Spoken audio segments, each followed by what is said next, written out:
ایران نے امریکہ کو خبردار کر دیا ہے کہ ایک طرف ہو جائیں، کیونکہ وہ اسرائیل کو جواب دینے کی تیاری کر رہا ہے۔ ذرائع کے مطابق ایران نے ایک تحریری پیغام میں امریکہ کو خبردار کیا ہے کہ وہ اسرائیلی وزیراعظم بنجامن نتن یاہو کی جال میں نہ پھنسے۔ ایرانی صدر کے ڈپٹی چیف آف اسٹاف برائے سیاسی امور محمد جمشیدی نے سوشل میڈیا پر لکھا کہ امریکہ کو ایک طرف ہٹ جانا چاہیے تاکہ آپ کو نقصان نہ پہنچے۔ محمد جمشیدی کا کہنا ہے کہ جواب میں امریکہ نے ایران سے کہا کہ وہ امریکی اہداف کو نشانہ نہ بنائے۔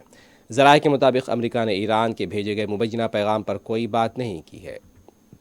امریکہ ہائی الرٹ ہے اور خطے میں اسرائیل یا امریکی اہداف کے خلاف ایران کے اہم رد عمل کی تیاری کر رہا ہے۔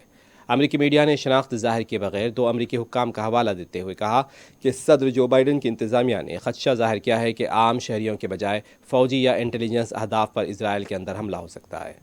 امریکی انٹیلیجنس نے بتایا ہے کہ ایران کروز میزائلوں اور شہید نامی ڈرونز کے غول کے ذریعے حملہ کر سکتا ہے۔ عہدیداروں نے کہا ہے کہ ابھی تک اس کا وقت اور ہدف معلوم نہیں، لیکن دمشق حملے کا جواب کسی اسرائیلی سفارتی مشن پر حملہ ہو سکتا ہے اور یہ حملہ آج سے رمضان کے دوران کسی وقت ہو سکتا ہے۔ واضح ہے کہ رواں ہفتے اسرائیل کے شام کے دارالحکومت دمشق میں ایرانی سفارت خانے پر فضائی حملے کے نتیجے میں 7 ایرانی فوجی افسر شہید ہو گئے تھے۔